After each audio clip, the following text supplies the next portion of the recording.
Hey guys, welcome back to World of Warships. Today we're taking a look at the Castilla, this time because I haven't seen this ship very much. I was wondering what to play the other day on stream, and honestly I don't see very many Castillas around, and I wondered why, because I enjoyed it, I think, when it first came out, almost a year ago now, for this reason. You get a burst fire with 254 mil guns. The AP absolutely slaps. We just dev strike first blood someone. Flanking is the name of the game with this ship. But why don't I really see it as much? Maybe it's just because people haven't ground the line yet. Maybe the mid-tier grind is pretty bad. I don't know. Let me know what you think in the comments below. Why don't you think we see as many of these ships? It might just be because it's new and we have so many ships around. So I really wanted to understand it. And my first few games with this ship did not go well at all. I had some good ones, don't worry. We're looking at a couple of them. But I think it's because this ship has 30 mil armor and is a little bit big and doesn't have the best range. So we're dealing with a ship that's going to be overmatched a lot and a ship that has to play a little closer to make use of its gimmick. The AP is really not good at longer ranges, so we need to get to this mid to closer range to actually make use of this gimmick. I think that's generally why. Maybe it's just a little harder to play and not as comfortable in the current meta at higher tier, where it is very passive and standoffish. Now, I'm not exactly using my burst fire correctly here all the time. Initially, I was assuming the Sherman was just going to turn out and start to farm me, so that's why I bursted him while he was broadside to me, trying to get the most value out of our shells here. But then he just stayed broadside, so it was obviously correct to just keep spamming him with HE and using our better DPM. It's kind of the thing here. This burst fire does come with a slight downside of worse DPM. So if you're trying to farm with HE, it's generally going to be better to use just your normal reload, not just to use the burst fire. So using that there, maybe not the best idea, but you can sneak bursts in when people are going around islands, about to get out of your range. It's going to happen a few times, and you'll see. So an interesting gimmick to have, and it's nice that it's not too much of a penalty to use it. It's only a few seconds worse to use this burst fire compared to using your normal DPM, which is I think what I enjoyed about it initially as well. It felt like the guns were relatively strong. The HE can feel a little anemic at times, but when you get opportunities to use that armor piercing, the ship feels very, very nice. I also found the armor here, at least when playing it the other day, to be deceptively good, actually. I got myself into situations where I was pushing more, playing more aggressive, and getting better value out of this ship. Of course, whenever you're fighting anything with 406s and below, well, you're going to be using your armor to auto-bounce things when you're perfectly angled like this. But anytime you're facing 457s, 430s, anything that overmatches that 30 mil plating, it's going to be harder. But I still found myself doing reasonably well, just because the Citadel armor here is actually quite strong. Even though it's above water, you essentially have 3 different plates that the shells have to arm through, and that's 3 checks to get auto bounce angles. So even if it goes through 1 or 2 of them, it's kind of that black hole, French black hole armor that was introduced with Henry, right? Where it's got 2 plates that it has to go through to actually get a Citadel. And the ship gets 3 of them. Maybe not the strongest armor in the world, but even though the Citadel's above water, I found when I was angling or somewhat angled, I didn't actually take Citadels nearly as much as I thought in this ship. Now, brawling a Petro, always going to be a little bit scary with his improved pen angles, and so I'm waiting as long as I can to use these torpedoes. I'm trying to get them off here, and somehow we don't take sits there. I'm kind of surprised by it. Maybe the angle was just enough, or maybe it's that little bit of black hole armor. We get very fortunate there, I think. But hey, the torpedoes giving us that close range opportunity to deal with some enemy ships there. It's nice to have. Although I don't think you necessarily want to play it as aggressively as I am in this game. This was just kind of an all-in, just full send it kind of game, because I was having a few matches before this one that didn't go so well. Very passive and more HE spam focused, and I didn't have as good a time. And that said, I can still have a good game with the HE spam. It does do reasonably well. The problem is just the overall fire chance is a little bit low for the caliber of these guns. It's 17 or 18% fire chance, and on some of the better HE spammers with 203s or Henry with 240s, you're well over 20% fire chance on the same or more guns. You know, maybe not the best ship in the world, but Zhao has 12 guns and only a slightly worse reload compared to this ship, and much better fire chance, better accuracy as well on that thing. And that's one of the downsides here too, is sure, it's cruiser accuracy, it's nice, but I think the accuracy is kind of deceptively bad a lot of the time.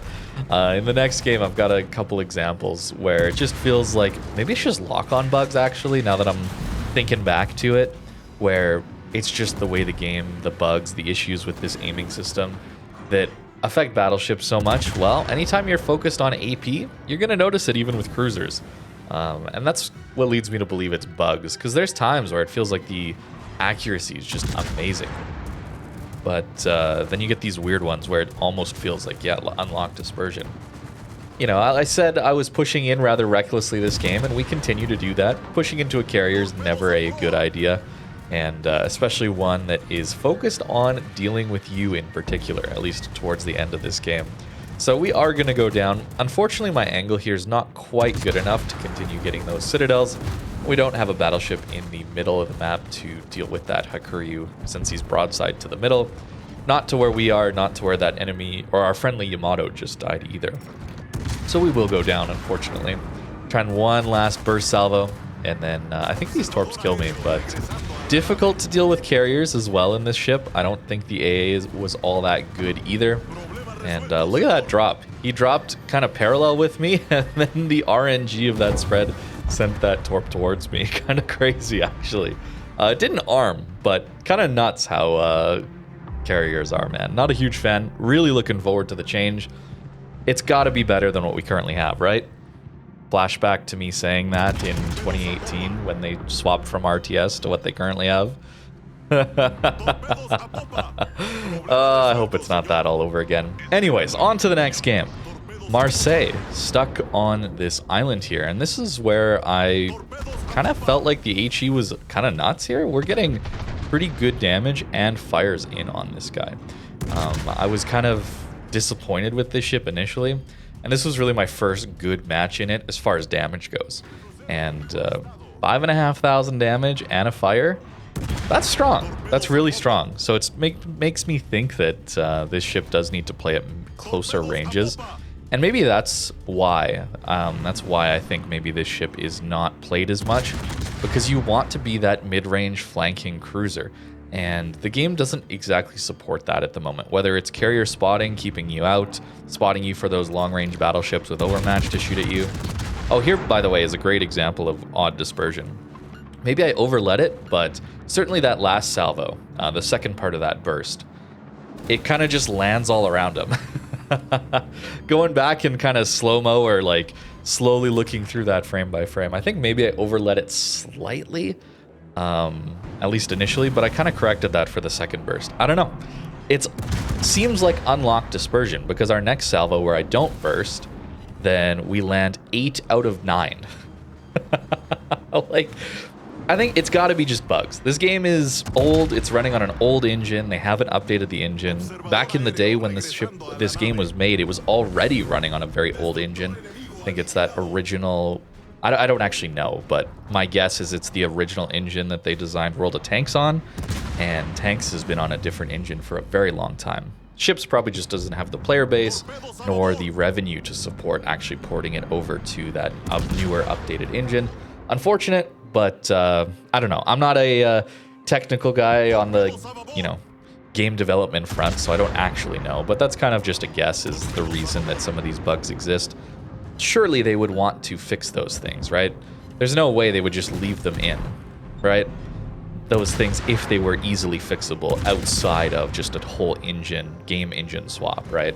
Because they have fixed bugs before, sometimes even very quickly, mainly to do with subs and carrier buffs, but that's okay, we're not gonna get it. Okay, I won't do that anymore. We're not gonna get into it. This is a Castilla video. This is a cruiser video, all right?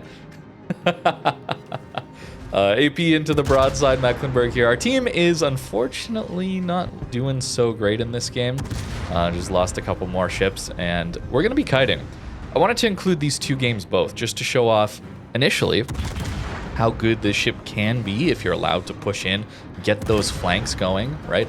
If you're able to catch enemies by surprise, force them to either go broadside to you or your teammates, it's going to be a monster, just like it was in that earlier game. And this one, really, I think, will show off the power of this ship in a kiting HE spamming role. If you get consistent spotting, this ship can tank for quite a while, assuming the overmatch doesn't get you, because again, here we're getting quite fortunate to not go out against overmatched battleships. But even against some of those, you're not taking as many citadels thanks to that weird plating on the citadel armor, that black hole armor, so you're dealing with full pens more so. And this ship is quite maneuverable. I'll show you the build after this game, but I found myself actually running towards a half lighthouse build, not full committal. I tried full lighthouse and that just wasn't going well, but running some of the rudder shift upgrades, giving the ship better maneuverability, helped a ton with dealing with those overmatched battleships at range. It makes this ship actually very, very difficult to hit because the turning radius is surprisingly good here. The rudder shift time that takes so long to get it turning, that is why you get hit by battleships more often, even at range, at least at range. Closer range, well, it's not going to give you enough maneuverability to dodge since this is a pretty large ship. Trying to deal with this Hindenburg here, also trying to get behind some island cover because the Wisconsin, bit of a scary target to be after us, especially since we're showing flat broadside to where they are. So got to watch out for that, and the Mecklenburg coming up.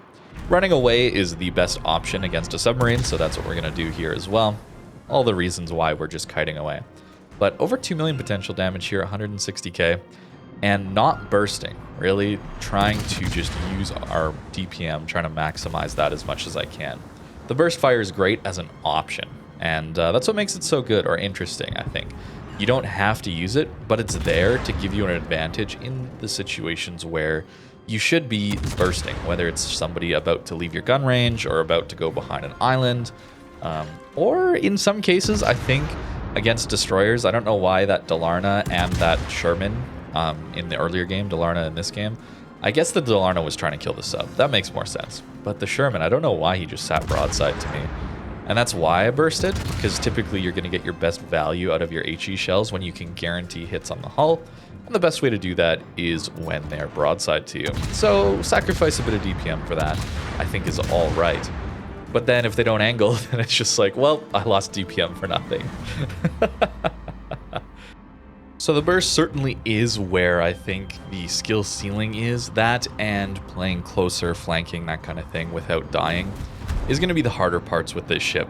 I will say I did lose the majority of my games I played. I think I played 9 or 10 games and lost over half of them. So whether that's teams, of course that's a small sample size, but it is a ship that lacks some battle impact. That's always something I have to bring up when talking about cruisers, just because we don't have a radar here, and without it we can't access those caps as easily or help with those DD engagements as easily.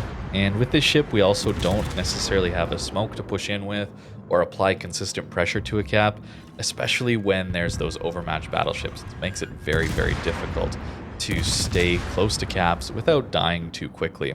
So as always with a lot of cruisers that do deal with open water gunboating or farming and trying to flank, it's always going to be more powerful in the late game when you don't have to deal with as many crossfires. You have more room to maneuver. And as we know these days, matches can be over within 5 minutes. So if you're a ship that relies or is better at the late game, you might struggle a little bit. And I guess maybe that's why as well we don't see necessarily as many of these ships around, just because it doesn't have that easier early game battle impact for a cruiser. And some of the frustrations of cruisers, which is certainly being overmatched, very frustrating to deal with when you're angling, you're playing well, and then suddenly a battleship comes over and gets lucky and says, haha, here's half your health gone, even though you're angled at 17 kilometers, say. Not a fun experience for a cruiser, so dealing with that with a big cruiser like this one might be one of the reasons why people haven't got to this ship. Also, that some of the lower tier ones don't have as strong a citadel and are forced to show more broadside. Their gun angles are a little bit worse. So maybe the grind is also a bit of an issue. Now, stuck on the border here, I could border scrub along here, but I don't know. I really don't like how border mechanics work. So I'm going to just try and reverse off of this border. Not what you should do, honestly. If you want to be winning games and you should take advantage of border mechanics when you're forced into it. It's pretty cheesy, I gotta admit. I wish border mechanics were different, but it's how they are. So I try not to use the border as much as I can in random battles. In competitive stuff, doesn't matter, right? Because you're always just, the goal is winning at all costs. But in random battles, it doesn't matter as much. And it is a great way to show off how little this Mecklenburg can actually do to us. Right, this poor guy, man, pushing in, trying to get close to the Castilla here on, what were we on, like 20,000 HP with 1 heal remaining. And we're going to take this guy out and still have 12k left. Used a heal, so he did do some damage to us. But, and nearly got us at the end there, even though we were angled. It's the power of 30 mil plating against ships that can't overmatch it. Arsonist on that poor guy, I'm sorry, but that does get us up to 240. And our Witherer, and over 3 million potential damage, nearly 3.5. This ship can be tanky. Maybe overmatch is very frustrating, but when there's no overmatch, you can see just how strong some of these cruisers get. It's very, very, very difficult to deal with.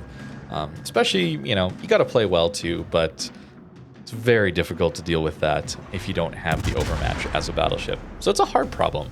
I recognize it on both sides. It's frustrating as a battleship to deal with someone who can just auto-angle bounce all of your AP. But then as a cruiser, it feels really, really frustrating to be playing well, angling, positioning yourself well, and then just be overmatch gimmicked. I don't know. It's a really, really difficult problem. We do go down here, and we do lose this game, by the way. There was no comeback to be had, unfortunately. I was hoping for it. Maybe they had to make a lot of mistakes, though. But that's the loss. That's okay, though. Almost 250,000 damage is a pretty decent game on just one stream of playing this ship, trying to figure it out, wonder why it's not played as much, trying to figure out what the best way to do things is. I'll take it. But before we take a look at this build, I do want to finish with what I really would like to see regarding overmatch. It's frustrating from all sides, totally. I would just really simply, I think there should be more consistent damage against broadsides and less random overmatch damage against angled ships. There's obviously a gray area there, not very specific, but that's my overall feelings towards overmatch and battleships and cruisers. I think it's really frustrating to take 1 billion damage when you're angled, and I think it's really frustrating to not do 1 billion damage to someone who goes flat broadside to you at 10 kilometers. Now, Castilla managed to pull through for us in this game, but there were times certainly where Castilla did not perform very well at all, actually, when I was playing this ship and dealing with some broadside cruisers with the AP. I had to get much closer, and maybe it was lock-on bugs. I don't know. As for the build here, I don't know why I didn't get a full commander last time. I was respecing this one a lot. I ran top grade gunner, heavy HE, no concealment. I was doing full lighthouse. And then I kind of swapped back to a build more like this one. Yeah, I'm really not sure why I didn't take an extra skill, but having priority target would be nice. Something like that, I guess. But I really want Grease the Gears. Since we're a flanking cruiser, we might be swapping the sides of our guns all the time just to deal with whatever's coming. And also, we want to react to potentially, hey, a light cruiser gets spotted and he's turning out. Well, we want to be able to turn our guns a little quicker. And for the same reason, Gun Feeder I really like. Even with Demo Expert here, you can see 19%, not even 20% fire chance, which is just fine. It's pretty good, don't get me wrong, it's pretty good, but certainly there are better at this tier as far as fire chance and HE farming at the longer ranges. So the ship really wants to get more out of that burst and that AP to get some dev strikes or really good damage into broadsides. Eye in the Sky is just really valuable on a ship like this one, where we only have 17 kilometers of range, which is pretty low for a heavy cruiser at this tier, and I really don't want to give up DPM. I really don't want to do it. So being able to have that spotter plane up more often, get it back sooner is very nice. And the rest is pretty standard. I settled on this kind of hybrid lighthouse build. Notice not taking concealment here. 13.1. You can get it down to under 12. I think it's like 11.2 or something. Which I can just see. 11.7. 11.7. It's pretty good. But I actually found myself really, really, really liking the upgrade to maneuverability here. Our turning circle is pretty decent here. And having that rudder shift time faster means it's so much easier to dodge salvos at mid to long range. So I found myself able to play closer for longer, not forced away as much, and could rely more on that AP, get some more AP salvos into people, who are going broadside at, say, 15 kilometers, rather than trying to play around 17, 18, 19 kilometers in HE spam and then not have those opportunities. I found it went a little bit better. And before I go, yeah, just to look at the armor, it's a big ship and 30 mil plating is not great. So you are going to get smashed by overmatched battleships. Don't get it twisted. The armor's not amazing, but I did find it surprisingly good. It's better than I thought. I thought it was going to be quite bad. But here you go. You get 3 plates, right? So 40 mil on the Citadel here, and then a big gap into the armor belt of 150, and then another 40 mil. So there's no overmatch going on here. So all of these matter, right? So the angle of every single one matters. And maybe that's where some of that black hole armor is coming from. Ships that don't have that are certainly going to be more vulnerable, right? You know, Des Moines doesn't have as much armor overall, but you just have to get through one, right? Whereas with this ship, we do have that option or that ability to get that black hole armor to work in our favor. I don't know. It didn't take as many citadels as I thought. I think that's what I'll say, especially considering just the height out of the water, right? Like that's quite a ways out of the water for a citadel at this tier. Typically we're seeing waterline or even below waterline citadels these days, especially on some of the newer ships. Not always, but some of the, yeah, you know, there's a little bit of creep. There's a little power creep here and there, you know, if you've been around for a bit. But hey, that's kind of common for games that have been around for so long, I suppose. But that's Castilla. I like it, but it certainly is a little uncomfortable to play, and maybe the grind is a little rough. Aim bugs hurt the AP burst gimmick, and I think maybe that's why it's just not as popular. It's also obviously way newer than a lot of the older ships, so maybe people just haven't got to it yet. But we're coming up, I think, on a year in summer here of this line being out, so I don't know. I just haven't seen it much, so I thought I would play it and see what it was like. Let me know what you think in the comments down below. Thank you very much for watching, and have a great rest of your day.